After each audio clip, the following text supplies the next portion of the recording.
कोविड-19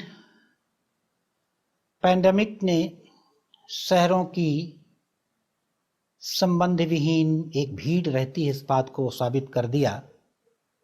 हमारे गांव में रहने वाले हमारे भाई जो वहाँ पर वर्षों से मेहनत मजदूरी करते थे और शहर के जिसको ये विकास कहते हैं उसके जो धारक वाहक थे उनको एक हफ्ते भी खाना नहीं खिला पाए और वो 2-2 हज़ार किलोमीटर पैदल चल के 1700 किलोमीटर पैदल चल के अपने अपने गांव में वापस आए हैं। अब उनको कोई शिकायत नहीं है। इस बात से क्या यह मैसेज नहीं लेना चाहिए हम सबको, हमें पुनर्विचार नहीं करना चाहिए कि ये गांव क्या है, ये इसमें क्या विशेषता है जिसको शहर वाले जिसको कहते हैं बड़े विकसित लोग हैं एक हफ्ते नहीं खिला पाए, और इन गांव में कौन सा भंडार रखा है जो यहां पर उनको सुकून के साथ सम्मान के साथ बिना किसी शिकायत के स्वागत के लिए लोग तैयार थे। तो यह बहुत अच्छा अवसर है यदि हम इसको जांचें, इसको समझें, इसकी गरिमा को समझें और गांव की पुनर्विवेचना करें। किन वजहों से गांव हमारे टूट रहे हैं, किन वजहों से गांव के ये लोगों को शहर जाने के लिए मजबूर है, वे कौन कौन से कानून हैं जिनकी वजह से ये हुआ, वो कौन कौन से कार्यकलाप हैं, वो कौन कौन सी मजबूरियां हैं जिनको अपने ये गांव छोड़ने पड़ते हैं। कोई शिक्षा से गांव नहीं छोड़ता है। हरे भरे हर दम रहते हैं बन के पेड़ हमारे। जिस प्रकार से मानव जाति का भोजन भूगोल निर्धारित करता है, आवास भूगोल निर्धारित करता है, कपड़े भूगोल बताता है कि कैसे कपड़े पहने, इसी प्रकार से भूगोल ही विचार करने के तरीकों पर भी प्रभाव डालता है। मनुष्य जाति का इंस्टिंक्ट है, सबसे पहले वह आहार की सुनिश्चितता ही चाहता है। यदि अभी तक के हम इतिहास को, मानव जाति के प्रयास को कम शब्दों में समीक्षा करने की कोशिश करें तो पूरी दुनिया में सब जगह से लोग अपने खाने की सुनिश्चितता और उसके प्रति निश्चिंतता का प्रयास, और जिन जिन इलाकों में खाने की निश्चिंतता हो गई वहाँ पर आवास की निश्चिंतता और आवास की सुनिश्चितता के बारे में काम हुआ, और जिन जिन इलाकों में आवास और आहार दोनों सुनिश्चित हो गया वहाँ पर सामाजिक संबंध, पारिवारिक संबंध हो, आपस में जुड़ाव की बात, मूल्यों की बात, आपस के कनेक्शन की बात होने लगी, जहाँ पर मनोवैज्ञानिक, राजनैतिक और आर्थिक सिक्योरिटी का भाव पैदा हो, और कम शब्दों में कहें तो समाज में अभय पैदा हो, अभय पूर्वक जीना बिना किसी भय के। अब इस दृष्टि से दो चीजें हो गई कि भूगोल निर्धारित करता है विचार करने का तरीका। विचार करने का तरीका कहें तो हमारे समाज में जीने के तरीके, हमारी अर्थनीतियां और हमारे पॉलिटिकल सिस्टम्स। तो कल्पना करें कि पूरे ग्लोब में एक ऐसा इलाका है जहां पर 10 महीने तक जाड़ा पड़ता है, बरसात ही बरसात है, हरियाली ही हरियाली है, और एक ऐसा इलाका है जहां पर 10 महीने तक गर्मी होती है, रेगिस्तान ही रेगिस्तान है, और कुछ इलाके ऐसे हैं जहां पर 6 प्रकार की ऋतुएं हैं, सैकड़ों अनंत प्रकार का फ्लोरा फाउना है, फल फूल सब्जी पेड़ पौधे वनस्पतियां जीव जंतु, ऐसा भी इलाका है। तो जो लोग ऐसे इलाके में पैदा हुए जहां 10 महीने तक जाड़ा है, देखने के लिए तो हरियाली है लेकिन खेती संभव नहीं है, तो उनको खाने के लिए एक बड़ा संघर्ष था। अब जब जिसको खाने में ही संघर्ष हो वो बाकी स्थिरता आने का कोई संभव ही नहीं है, तो खाने के संघर्ष करते करते उनको पशुचारण का काम लिया, शायद इससे हमारे आहार की सुनिश्चितता हो जाए। तो पशु एक जगह तो रखे नहीं जा सकते हैं, तो एक जगह का चारा समाप्त हुआ तो दूसरी जगह जाना, फिर तीसरी जगह जाना, फिर चौथी जगह जाना, और हर साल जाना, साल दर साल जाना। तो जहाँ जहाँ जाना वहाँ कोई दूसरा आदमी चराने ना आ जाए, तो उसके लिए अधिकार की व्यवस्था होना, कोई उसमें हमारे अलावा ना जाने पाए। तो दिमाग चलना हुआ कि कैसे राज्य हो, कैसे ज़मीन के ऊपर हमारा व्यक्तिगत कब्जे हों, ताकि हम अपने जानवरों को चरा सकें और अपना आहार सुनिश्चित कर सकें। और वहीं से जन्म लेता है अधिकारवादी मानसिकता का, और दर्शन भी उसको पुष्ट करने के लिए संघर्षवाद का आ गया कि सब जगह संघर्ष है ही, हम संघर्ष नहीं करेंगे तो सरवाइव नहीं कर पाएंगे। उसके उदाहरण भी खूब डेवलप हुए, उदाहरण भी मौजूद ही हैं। तो जो विचार करने के तरीके उस तरफ विकसित हुए, तो पॉलिटिकल सिस्टम माने और अधिकार जमाने का सिस्टम, ज़्यादा से ज़्यादा भूभार पर लगातार कैसे अधिकार जमाए रखा जाए, तो उसके सेना के लिए ज़रूरत, तो संयुक्त सेनाओं का बनानी शुरू हुई है। कैसे ऐसी नीतियां विकसित की गई, ऐसी नीतियों के लिए सहमति दी गई कि बड़ा छोटे को लूट सकता है, कमजोर का छीन सकता है, क्योंकि खाने के बिना हम रह नहीं सकते। तो बड़ी मछली छोटी मछली को खाती ही है, इस तरह के नैतिक सिद्धांतों के विकास हुए, और पूरा का पूरा इलाका युद्ध और कत्ल से भर गया। और उसका एक कहें तो एक संक्रामक बीमारी है वो। एक अपने आस पड़ोस को लूटते हैं, फिर उसके बाद वो जो उत्पादक वर्ग है वो डिमोरलाइज होता है, और जो हमारे लुटेरी मानसिकता से सहमत लोग हैं वो साथ में आते जाते हैं, तो और बड़ी सेना और बड़ा राजा, और बड़ी सेना और बड़ा राजा, इस तरह से ये विस्तार होता होता विश्व विजेता तक की मानसिकता बन गई। और पूरा तब भी नहीं पड़ा, और पूरी दुनिया में हम देखते हैं कि ये राज्य करने के तरीके और उसके पक्ष में नैतिक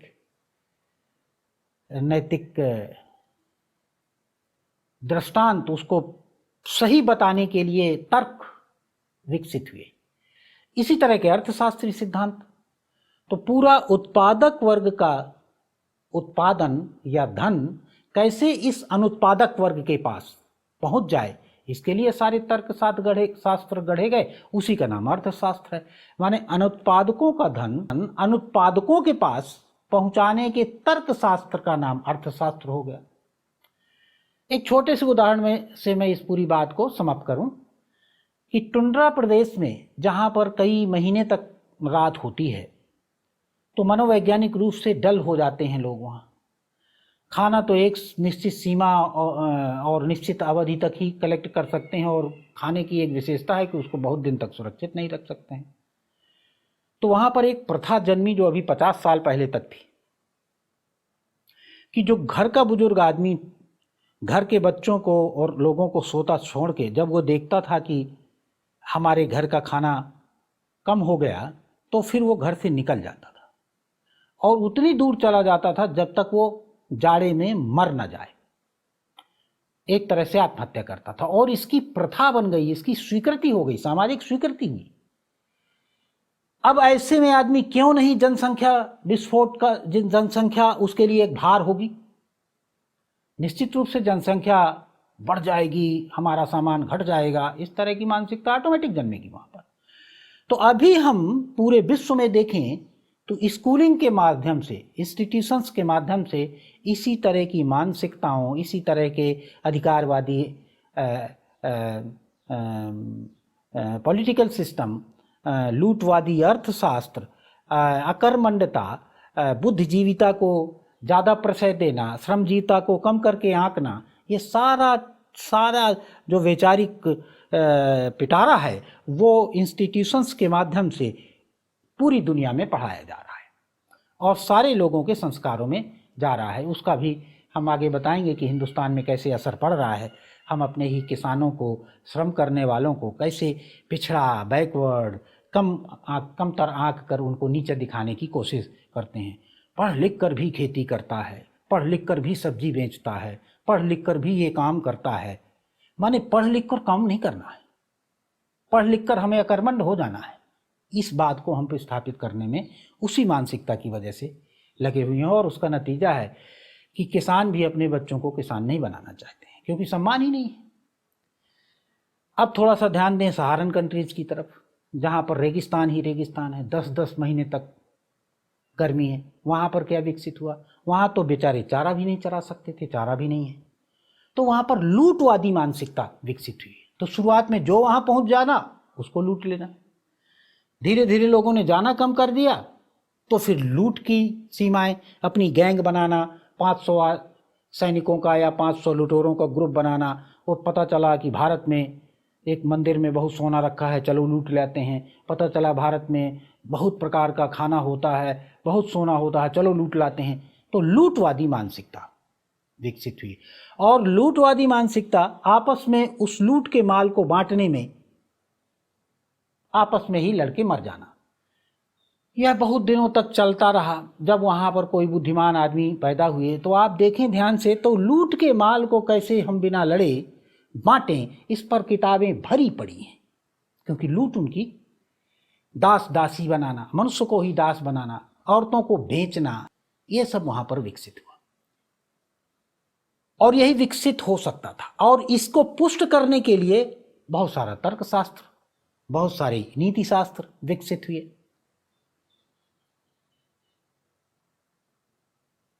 लेकिन इस तरह की मानसिकता को भी अधिकारवादी मानसिकता के लोगों ने लूटा, क्योंकि इनके पास कोई सिस्टम नहीं बना पाए, और ये छोटे छोटे कबीलों में आपस में ही लड़ने की प्रवृत्ति आज भी आप उस इलाके में सब जगह देख सकते हैं। अब कुछ इलाके हैं इस धरती में जिसमें बहुत प्रकार का ऋतुएं हैं, बहुत प्रकार का खाना है, बहुत प्रकार की चीजें हैं। वहां पर दूसरे प्रकार की मानसिकताएं विकसित हुई। वो लोग कभी किसी को लूटने नहीं गए, उनके मन में ही नहीं आया कि हम सेना बनाएं, उनके मन में ही नहीं आया कि कोई लूट सकता है। तो वहां पर क्या विकसित हुआ? स्थायी रूप से बसने की प्रवृत्ति विकसित हुई। गांव माने समाज विकसित हुए, सामाजिक रिश्ते विकसित हुए, परिवार संबंध आपसी विकसित हुए। आप देखिए, वहां पर भी परिवार की परिभाषा स्पष्ट है। उन इलाकों में आज भी परिवार में इस बात के लिए अंतर्राष्ट्रीय स्तर पर लड़ाई चल रही है कि खाना कौन बनाएगा। हमारे यहाँ इसके लिए कोई लड़ाई ही नहीं है, खाना माताएं बनाती हैं, पत्नियां बनाती हैं, प्रेम से बनाती हैं, कोई दबाव का काम नहीं है। लेकिन उस तरह की मानसिकता वाले देख के इसका भी मूल्यांकन करते हैं, अरे ये तो बड़ा शोषण है। इसी प्रकार वहाँ लूटवादी मानसिकता जहाँ विकसित हुई, वहाँ पर देखिए आप परिवार का क्या स्वरूप है और हमारे यहाँ परिवार का क्या स्वरूप है, कितना सुगठित स्वरूप है, कितनी सिक्योरिटी है, साइकोलॉजिकल सिक्योरिटी है, इकोनॉमिकल सिक्योरिटी है और पॉलिटिकल सिक्योरिटी है। तीनों प्रकार की सिक्योरिटी परिवारों में पाई जाती है। माने माता पिता के सारे बच्चे, माता की बहनों के सारे बच्चे, माता के भाइयों के सारे बच्चे, पिता के भाइयों के सारे बच्चे, पितों की बहनों के सारे बच्चे, ये एक परिवार है। और कैसी सॉलिडेरिटी है, आप हिंदुस्तान में हमारे इलाके में इसको देख सकते हैं। कोई शंका ही नहीं है, भाई बहन ही हैं। और इसी प्रकार गांव माने जो कई प्रकार के स्पेशलाइज्ड लोग, जाति माने ज्ञाति शब्द से बना है, माने किसी विशेष गुण संपन्न, किसी एक कला में पारंगत व्यक्तियों के सब, कई कलाओं में, इस तरह से कई कलाओं में पारंगत व्यक्ति माने कई जातियों के लोग एक साथ रहते हैं, वहाँ पर उसको गांव कहते हैं। ये हिंदुस्तान और पाकिस्तान के अलावा कहीं पाया नहीं जाता है। नेपाल में भी पाए जाते हैं, बांग्लादेश में भी पाए जाते हैं, इस तरह पाए जाते हैं अभी। और बाकी विश्व के इलाकों में एक ही प्रजाति के लोग एक जगह रहते हैं, एक ही तरह का काम करने वाले लोग, तो वो एक कबीला स्थिति की बात है। यहाँ पर जब कई प्रकार के लोग रहते हैं तो आर्थिक संतुलन, सामाजिक न्याय का संतुलन के साथ में, सामाजिक और आर्थिक संतुलन के साथ में जहाँ बहुत सारे परिवार रहते हैं उसको समाज कहते हैं। तो यहाँ पर समाज भी सुगठित हुआ। अब दिक्कतें तब चालू हुई, और कहाँ से चालू हुई कि जब तक लोग आते रहे, जैसे बाबर आए तो बाबर को लगा यार यही ढूंढने के लिए तो हम दर दर की ठोकरें खा रहे थे, अब हम क्यों यहाँ बस ना जाएं, तो वो बस गया। इसके पहले सहारन कंट्रीज की तरफ से तमाम लोग आए, शक आए, हूण आए, सिथियन आए, पर्शियन आए, आर्य आए, जो आए यहीं के हो गए, और उन्होंने यहाँ की मानसिकता को भी स्वीकार लिया। यहाँ पर भी वो जो सगी बहनों भाइयों के साथ शादी करना, यहाँ आने पर अपने आप उसको हीन भाव से देखा जाने लगा। तो 2-3 पीढ़ी में अंतर आने लगा। जो परिवार के अंदर ही शादी करने लेने की प्रवृत्ति वाले लोग आए, यहाँ पर धीरे धीरे 3-4 पीढ़ी में उनकी मानसिकता बदलने लगी और वो भी दूर दूर शादियां करने लगे, अपने सगे संबंधियों में शादी करना। तो ये प्रभाव था, हमारी संस्कृति का प्रभाव है। और यहाँ के सोशियो इकोनॉमिक सिस्टम में हो गए, जैसे जैसे शहरों का विकास हुआ, इसका उदाहरण यहाँ से ले सकते हैं। तो जितने जितने राजा आते गए उतना उतना हमारे यहाँ शहर बना। हमारे यहाँ शहर अपने मन से एक भी शहर नहीं बना, शहर राजाओं के द्वारा ही बनाए गए। तो जो भी सेना का पड़ाव हो जाता है या राजा रहने लगता है, उसकी राजधानी हो जाती, धीरे धीरे उसको शहर में तब्दील हो जाते थे। तो जितने राजा लोग आए या जितने लोगों ने शहर बनाए, शहरों में नए प्रकार का सोशियो इकोनॉमिक सिस्टम खड़ा हो जाता है। तो आप देखें कि जैसे साइकिल का आविष्कार हुआ तो उसको सबसे ज़्यादा पंचर बनाने वाले आपको मुस्लिम मिलेंगे, क्योंकि यहाँ के गांव में तो जो रहते थे वो सोशियो इकोनॉमिक सिस्टम में कोई ना कोई एक काम के स्पेशलाइज्ड हो गए, जिसकी जाति कही जाने लगी उसको, फला जाति माने फला चीज़ के स्पेशलाइज्ड हो गए। और गाड़ियाँ आई, गाड़ियों का आविष्कार हुआ, सर्वाधिक आप मुस्लिम लोगों को देखेंगे वहाँ पर वो सेट हो गए। तो ये प्रभाव है हमारे यहाँ के भारतीय संस्कृति का कि हम सबको समा लेते हैं। और समा लेते हैं का मतलब किराएदार की तरह नहीं रहते हैं, वो हमारे सामाजिक आर्थिक ताने बाने में कहीं ऐसा सेट हो जाते हैं कि उसके बिना हमारा और हमारे बिना उनका अस्तित्व तो ही नहीं रह जाता है। इस तरह से हम ताने बाने में, सामाजिक और आर्थिक ताने बाने में लोगों को बुन लेते हैं और बुनते चले आए हैं हजारों वर्षों से। यही भारतीयता है। तो अब प्रश्न यह आता है कि ये कैसे हम इस इतनी शानदार कल्चर का कैसे हम अध्ययन नहीं कर पाए। तो उसके लिए ध्यान देना होगा कि जब अंग्रेज पहले आए तो पहले 100 बरस तक जहाज़ों में सोना भर के लाते थे और यहाँ से कपड़े, मसाले और तमाम कुटीर उद्योग की वस्तुएं अपने यहाँ ले जाते थे। यहाँ से तमाम तकनीकी सीखी, यहाँ पर सब कुछ सीखते रहे। संकट तब शुरू हुआ जब उनका स्थायी रूप से राज्य करने का लालच बना। और राज्य करने का लालच बना, लेकिन चूंकि उनकी मानसिकता अधिकारवादी है तो यहाँ पर समा जाने की मानसिकता के बजाय यहाँ पर राजा बनने की उनकी मानसिकता परेशान कर गई। और राजा बनने के लिए तिकड़म करना, आपस में लड़ाना और फिर हम उस गैप को भरने की कोशिश करना। तो पहले ये राजाओं के बीच में, राजाओं के आपस की बीच दूरी बढ़ाई और हम किराए में सेना देकर उस गैप को भरने की कोशिश की और धीरे धीरे राजाओं को समाप्त करते चले गए, कमजोर करते चले गए। 1767 में आलम शाह द्वितीय के जमाने में पहली बार राजस्व वसूली के भी अधिकार इन्होंने प्राप्त कर लिए। और जब राजस्व वसूली करने गए तो वहां देखा कि जो हल जोत रहा है उससे पूछा, भाई तुम्हें अपना ये खेत लेना है, तुम कितना टैक्स देते हो भैया? उसने बताया कि ये तो सामूहिक टैक्स जाता है, इसका तो मैं मालिक ही नहीं हूं। तो मुझे कौन मालिक है इस खेत का? तो बोले इसका तो मैं भी मालिक हूं, एक लोहार मालिक है, एक बढ़ई मालिक है, एक चमार मालिक है, एक डुमार मालिक है, एक कहार मालिक है, इसके तो 8-9 मालिक हैं। तो राजा का टैक्स कैसे निकलता है, उन्होंने पूछा। तो इस खेत में या इसी तरह के सारे खेतों में जो भी पैदा होता है वो खलिहान में जाता है। मुखिया के सामने गांव का नाई तौलता है और पहला हिस्सा ही राजा का निकाल देता है और मुखिया के माध्यम से वो राजा के पास चला जाता है और बाकी हम लोग आपस में बांट लेते हैं। तो यहाँ तो इस तरह खेती होती है। तो भैया मैं मालिक नहीं हूं तो मैं टैक्स कैसे दूंगा? तो उन्होंने ये रिपोर्ट लॉर्ड क्लाइव को दी। क्लाइव ने एक बड़ी विशद रिपोर्ट बनाई, ब्रिटिश पार्लियामेंट में भेजा, वहाँ पर इस पर बहस हुई और 1792 में एक बिल आया जिसका नाम था क्लाइव बिल, जो अध्यादेश के रूप में परिवर्तित होके 1796 में परमानेंट सेटलमेंट एक्ट के रूप में सबसे पहले बंगाल परगने में लागू हुआ। फिर जैसे जैसे अंग्रेजों के राज्य विस्तार होता गया, यही परमानेंट सेटलमेंट एक्ट पूरे देश में लागू किया। परमानेंट सेटलमेंट एक्ट आने के पहले इस देश में जमीनें व्यक्तिगत होती ही नहीं थी, वो समूह की जमीनें होती थी। उस जमीन में लोहार का भी, बढ़ई का भी, चमार का भी सबका हिस्सा होता था। इसीलिए इस देश में कोई भिखारी नहीं था, इसीलिए इस देश में कोई भूमिहीन नहीं था, इसीलिए इस देश में कोई भीख नहीं मांगता था, इसीलिए इस देश की सारी कोई भूखों नहीं मरता था। इसीलिए स्वशासन था, स्वयं से न्याय कर लेते थे, स्वयं से शिक्षा दे लेते थे, राज्यों के ऊपर हम आश्रित नहीं होते थे। सबको पता है कि मार्को पोलो ने लिखा है कि एक गांव के पूरी तरह से लूट लेने के बाद भी उसका असर दूसरे गांव में नहीं पड़ता था। ऐसे 7 लाख गांव का ये देश, एक एक गांव स्वतंत्र राष्ट्र की हैसियत रखता था। इस तरह का शानदार स्वशासन पॉलिटिकल सिस्टम को इन अंग्रेजों ने तोड़ा, कानून बनाकर तोड़ा, और उसका हम दुर्भाग्य तब तो तोड़ा। उनका इंटरेस्ट था इस देश में राज्य करना। पीड़ा इस बात की है कि 1947 के बाद भी हमने अपने गांव की अभी तक न तो कोई पुस्तक लिखी गई कि इतनी शानदार तरीके से, इतना शानदार पॉलिटिकल सिस्टम, इतना शानदार सोशल सिक्योरिटी का सिस्टम, इतना शानदार न्यायपूर्ण आर्थिक प्रणाली का सिस्टम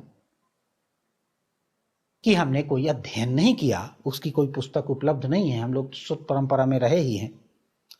तो अब दुर्भाग्य यहाँ से शुरू हुआ, और 1947 के बाद 1970 के बाद पूरी तरह से इस पूरे स्ट्रक्चर को मजदूरों और किसानों में बांट, जो भूमिहीन लोग हो गए थे परमानेंट सेटलमेंट एक्ट के बाद, उसमें भी किसानों ने 3 प्रकार के सिस्टम डेवलप कर लिए थे कि कोई बात नहीं है, नाम हो जाने दो, हम उसी तरह से जिएंगे। और इसी तरह से किसान और बाकी लोग जीते रहे, उनका हिस्सा उसी तरह से देते रहे। जैसे पहले ज़मीनें नाम नहीं थीं किसानों की, तो भी उसका सामूहिक वितरण होता था, नाम होने के बाद भी वितरण होता रहा। और कहीं बटाईदारी, कहीं तिहाईदारी, कहीं शेयर सिस्टम से फिर से पूरे सिस्टम इन्होंने डेवलप कर लिए। परेशानी 1970 के बाद से फिर से शुरू हुई। इनको शोषण घोषित कर दिया गया 1975 के कानून से, और जो किसान यदि किसी को रोजगार देता है तो वो शोषण है, और वही मजदूर जब वो मजदूर बन जाता है, विवश हो जाता है, शहर चला जाता है, सेक्स स्लेवरी करता है, ठेकेदारों की स्लेवरी करता है, तब जाके वही रोजगार देने वाला हो जाता है। वहाँ 4,000, 5,000, 6,000 रुपये में महीने में, ये माल में आप लड़कियां देख सकते हैं, 5-6 हज़ार रुपये महीने में पूरा जीवन काटते हुए, जबकि वहाँ खर्चा ही 5,000 रुपये महीने का है। गांव में कुछ भी बचा कर नहीं लाते हुए झुग्गी झोपड़ियों में रहने के लिए बाध्य हो गए, और यहाँ बिल्कुल बराबर की तरह से रहते थे, इसका अध्ययन ही नहीं किया। तो 70 के बाद से एकदम गांव टूट गए, बिखर गए और 2 भागों में विभाजित हो गए। और जैसे यूरोप में पहले हुआ था, यूरोप के गांव जब टूटे थे, वहाँ की फैक्ट्रियों में लोग काम करने गए थे, तो कुछ साल बाद, माने 50-60 साल बाद, एक वर्ग बन गया था शोषितों का, एक वर्ग बन गया था मालिकों का। फैक्ट्री जो यहाँ से पैसा लुट के गया था, वहाँ फैक्ट्री डाली थी, और दोनों के बीच में संघर्ष हुआ। तो जो मजदूरों के साथ खड़े हो गए थे वो कम्युनिस्ट कहलाए, और जो मालिकों के साथ में खड़े हो गए वो कैपिटलिस्ट कहलाए। इसी तरह गांव में आ गए, तो अब यहाँ पर इस जाति के साथ खड़ा होकर, कहीं उस जाति के साथ खड़ा होकर, कहीं मजदूरों की बात करके मजदूर बनाए रखना चाहते हैं और मजदूरों के वोट रखना चाहते हैं, मजदूरों को किसान नहीं बनने देना चाहते हैं। इसी तरह जिस जाति का वोट लेके जो भी राजनीति कर रहा है, वो उस जाति की गरीबी को बनाए रखना चाहता है, क्योंकि वोट देना बंद कर देगा अगर अमीर हो जाएगा। तो केवल बातें बातें बातें हो रही हैं, और हमारे ये गांव टूट गए, बिखर गए। ये पूरा का पूरा रिजल्ट निकला। और प्रवृत्तियां कहाँ से जन्मी? भूगोल से जन्मी। तो यहाँ पर सहअस्तित्ववादी प्रवृत्ति ही जन्म ले सकती है। और अभी भी आप कोरोना में देख लीजिए, कोविड-19 का जब प्रभाव आया हिंदुस्तान में, तो शहर में करोड़ों लोगों को शहर के लोग खिला नहीं पाए। पैदल 1700 2 हज़ार किलोमीटर अपने परिवार को लेकर अपने गांव में आए, और जब से गांव में आए तो कहीं सूचना मिल रही है क्या कि कोई भूखों मर रहा है? अब तो समझ लीजिए इन गांव की गरिमाओं को, गांव की गंभीरता को अभी भी मूल्यांकन कर लीजिए। तो हिंदुस्तान के लिए भर नहीं, पूरी दुनिया के लिए हम रास्ता दे सकते हैं जहां पर लोग सुख समृद्धि और सुकून के साथ एक दूसरे के साथ रह सकते हैं। तो कुल कहने का आशय यह है कि जो ये प्रवृत्तियां लाभवादी प्रवृत्ति, लोभवादी प्रवृत्ति या अधिकारवादी प्रवृत्ति यूरोप से आई, लूटवादी प्रवृत्ति सहारन कंट्रीज की तरफ से आई, सहअस्तित्ववादी प्रवृत्ति जो हिंदुस्तान, ऑस्ट्रेलिया के एबोरिजिनल्स और अमेरिका के एबोरिजिनल्स और अफ्रीका के एबोरिजिनल्स में पैदा हुई, वो तो नेस्तनाबूद हो गए, लेकिन हम लोग कुछ बचे हुए हैं, हिंदुस्तान में कुछ बचा हुआ है।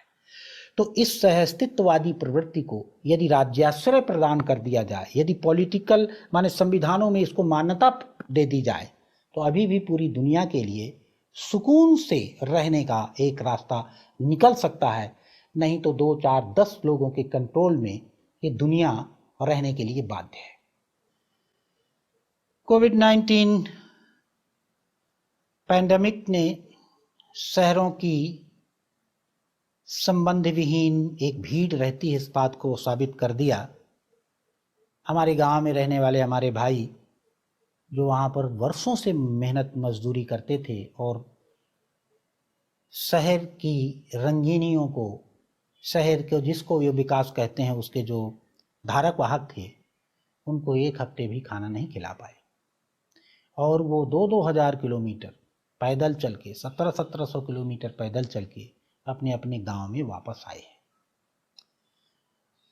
और जब से गांव में आए हैं आपको कहीं सुनने को नहीं मिलेगा कि वो भूखों मर रहे हैं, क्या उनके पास रोजगार नहीं है, कोई शिकायत नहीं है उनको। वो अपने गांव आ गए हैं और यही कह रहे थे भैया हमें गांव भेज दो, वो आ गए हैं, अब उनको कोई शिकायत नहीं है। इस बात से क्या यह मैसेज नहीं लेना चाहिए हम सबको, हमें पुनर्विचार नहीं करना चाहिए कि ये गांव क्या है, ये इसमें क्या विशेषता है जिसको शहर वाले, जिसको कहते हैं बड़े विकसित लोग हैं, 1 हफ्ते नहीं खिला पाए। और इन गांव में कौन सा भंडार रखा है जो यहां पर उनको सुकून के साथ, सम्मान के साथ, बिना किसी शिकायत के स्वागत के लिए लोग तैयार थे। तो यह बहुत अच्छा अवसर है यदि हम इसको जांचें, इसको समझें, इसकी गरिमा को समझें और गांव की पुनर्विवेचना करें। किन वजहों से गांव हमारे टूट रहे हैं, किन वजहों से गांव के ये लोगों को शहर जाने के लिए मजबूर है, वे कौन कौन से कानून हैं जिनकी वजह से ये हुआ, वो कौन कौन से कार्यकलाप हैं, वो कौन कौन सी मजबूरियां हैं जिनको अपने ये गांव छोड़ने पड़ते हैं। कोई शिक्षा से गांव नहीं छोड़ता है। तो क्यों ना इसकी पुनर्समीक्षा करें, पॉलिटिकल समीक्षाएं करें, इस पर गंभीर बहसें करें, गांव वालों को भी उसमें बैठा लें। शहर वाले तो इसको समझ नहीं पाएंगे, पढ़े लिखे लोग तो बिल्कुल भी नहीं समझ पाएंगे, उनको तो समझ में ही नहीं आता है, क्योंकि वो किताबों में पढ़ाया ही गया है कि गांव में बेवकूफ़ और मूर्ख और पिछड़े और गंवार लोग रहते हैं। तो लेकिन फिर भी वो सभ्य लोग ये बताएं कि इनको 7 दिन तक आप खाना नहीं खिला पाए, तो अब क्या कर दिया जाए कि ये गांव में ही रुके और पूरे विश्व के लिए एक संदेश हो सकता है। तो हम क्या सकते हैं, गांव के जो जमीन संबंधी कानून हैं उनकी पुनर्समीक्षा करके किसानों को उसका असल मालिक बना सकते हैं। और किसानों के और गैर जमीन वालों के आपसी रिश्ते जिस भी प्रकार से वो डेवलप करें, उसको हम शासकीय मान्यता दे सकते हैं, जिसको हमने अभी शोषण घोषित कर रखा है कि वही मजदूर यदि किसान के पास काम करता है तो वो शोषण है, वही मजदूर यदि ठेकेदार के पास काम करता है, किसी बाबू साहब के पास काम करता है, किसी IAS अधिकारी के यहाँ रोटी बनाता है या किसी अमीर आदमी के यहाँ सेक्स स्लेवरी करता है, उसको आप मान्यता देते हैं। तो किसान का और जो भूमिहीन हो गए हैं, पूर्व में जब समीक्षा करने जाएंगे तो भूमिहीन भी सरकार के जो सरकारी नीतियां हैं उनके कारण हुए हैं, तो उनको फिर से हम क्लब कर सकते हैं, हम उनको अधिकार दे सकते हैं। अभी जितने अधिकार हैं, चाहे गांव में न्याय करने के अधिकार हैं, चाहे गांव में शिक्षा के अधिकार हैं, चाहे गांव में रोजगार देने के अधिकार हैं, चाहे गांव में स्वास्थ्य संबंधी अधिकार हैं, हम भरोसे बैठे रहते हैं सरकार के नुमाइंदों के, वो आएगा हमारे गांव में पढ़ाएगा, वो आएगा तो हम न्याय के लिए हमें वहाँ जाना है। हम इन अधिकारों को दे सकते हैं, आपस में लोग तय कर सकते हैं, और वो गांव में, हर गांव में होते हैं, वो तय कर लेंगे। आप केवल अधिकार दे दें, हम उनको अधिकार दे दें कि तुम अपनी न्याय व्यवस्था करो, तुम अपनी शिक्षा की व्यवस्था करो, तुम अपने स्वास्थ्य की व्यवस्था करो और तुम अपने रोजगार की व्यवस्था करो। और भूमि संबंधी जो उलझने हैं, जो हमने आपस में लड़ाने के लिए लड़ते रहते हैं, जिन वजहों से, उन कानूनों को थोड़ा सा निरस्त कर दें तो गांव फिर से स्वर्ग हो जाएंगे। और यह हिंदुस्तान भर के लिए नहीं, पूरी दुनिया के लिए भी मार्गदर्शक सिद्धांत के रूप में बन जाएंगे कि यदि हम पूरे विश्व में सुख, समृद्धि, शांति, आनंद पूर्वक रहना चाहते हैं तो पूरी दुनिया के छोटे छोटे 100-100, 150-150, 50-50 गांव के 50-50 परिवारों के टुकड़ों में बंट के स्वशासन पद्धति विकसित करें। सेंट्रलाइज मेथड, सेंट्रलाइज विधि से लोगों को नियंत्रित करने की कोशिश बंद कर दें और पूरी दुनिया को हम इस तरह से एक संदेश दे सकते हैं। मुझे लगता है हमारे पूर्वज यही संदेश देना चाहते थे। दुर्भाग्यवश 1947 के बाद हमने इस स्वशासन की कीमत नहीं समझी और 1970 के बाद तो जो भी थोड़ा बहुत अधिकार थे उनको भी छीन लिया। फिर से विचार करके फिर से इनको वापस कर दें, हम भी सुखी हो जाएंगे और पूरी दुनिया के लिए एक संभावना भी उदय होके आ जाएगी। और अगर हमने ऐसा कर लिया तो आप कल्पना करिए 6,48,000 ग्राम पंचायतें हैं हमारे पास और बहुत बड़ी बड़ी ग्राम पंचायतें हैं। इसको हम और टुकड़े कर सकते हैं तो मान लीजिए 7 लाख, 7.5 लाख ग्राम पंचायतें हो गई हमारे यहाँ। छोटी, जितनी छोटी पंचायत होगी उतना ही अच्छा सुशासन होगा। तो अब कल्पना करिए कि 7 लाख, कल्पना कर लीजिए कि 7 लाख ग्राम पंचायतें हो गई हमारे पास और हम अब अपने गांव के लोगों को कहते हैं कि तुम्हें अपनी बिजली बनानी है या 5 गांव के बीच में एक बिजली बनाना वाला केंद्र खोलना है। हमें कितने इंजीनियर चाहिए होंगे? 7 लाख इंजीनियर चाहिए होंगे। अब मान लीजिए, कल्पना कर लेते हैं कि कल्पना कर लीजिए कि अपने डॉक्टर नियुक्त करने के हमने आपको अधिकार दिए तो इतना अनाप शनाप वेतन भी नहीं देना पड़ेगा। समाज में जो असंतुलन का भाव पैदा करते हैं, एक गांव में एक डॉक्टर भी नियुक्त किया जाएगा तो 7 लाख डॉक्टर चाहिए होंगे, 7 लाख वकील चाहिए होंगे। और मान लीजिए एक इंजीनियर हमें पेयजल व्यवस्था के लिए, एक इंजीनियर हम इसके लिए लगा दें, कुछ लोगों की टीम लगा देंगे, हम हायर कर लेंगे अपने गांव के लिए कि गांव का पानी बहकर बाहर नहीं जाएगा, सारे पानी का हम सदुपयोग करेंगे, एक इंजीनियर उसके लिए चाहिए। इसी तरह मान लीजिए हम कहते हैं डीएपी यूरिया हमारे गांव में आनी बंद करनी है, यहाँ पर उसके हमारा उत्पादन भी नहीं घटना चाहिए और कंपोस्टिंग यहीं पर करनी है, सब प्रकार की खादें बनानी है, एक इंजीनियर उसके लिए चाहिए। ऐसे 5 इंजीनियर मान लीजिए हमें एक गांव में चाहिए तो 7×5 35 लाख इंजीनियर एट ए नाइट हमें चाहिए होंगे। तो इतना भयंकर रोजगार पैदा हो जाएगा और कितना काम बढ़ जाएगा। हम विद्यार्थियों को इन गांव में भेज सकते हैं, लोगों का जीना आसान करने के लिए वो क्लासरूम एजुकेशन बंद करके गांव में रहो। हर गांव में हम अतिथिशालाएं बना सकते हैं।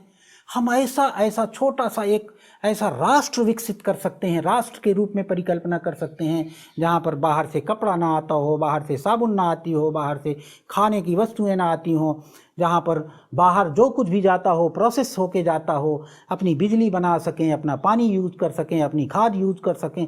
हम कल्पना कर लीजिए कितने बड़े उत्पादक होंगे इस दुनिया में छोटी छोटी वस्तुओं के। और यही इस देश की पहचान रही है। यहाँ पर कभी बड़ी फैक्ट्री नहीं थी, फिर भी कपड़ा पूरी दुनिया का 22% हिस्सेदारी हमारी विश्व व्यापार में तभी थी जब ये छोटे छोटे कुटीर उद्योग थे। विजन की जरूरत है, विजन की जरूरत है। एक बार कल्पना करें जिम्मेदार लोग, विश्व बदल सकते हैं। आगे आने वाले वीडियोस की जानकारी समय पर पाने के लिए हमारे YouTube चैनल को सब्सक्राइब करें।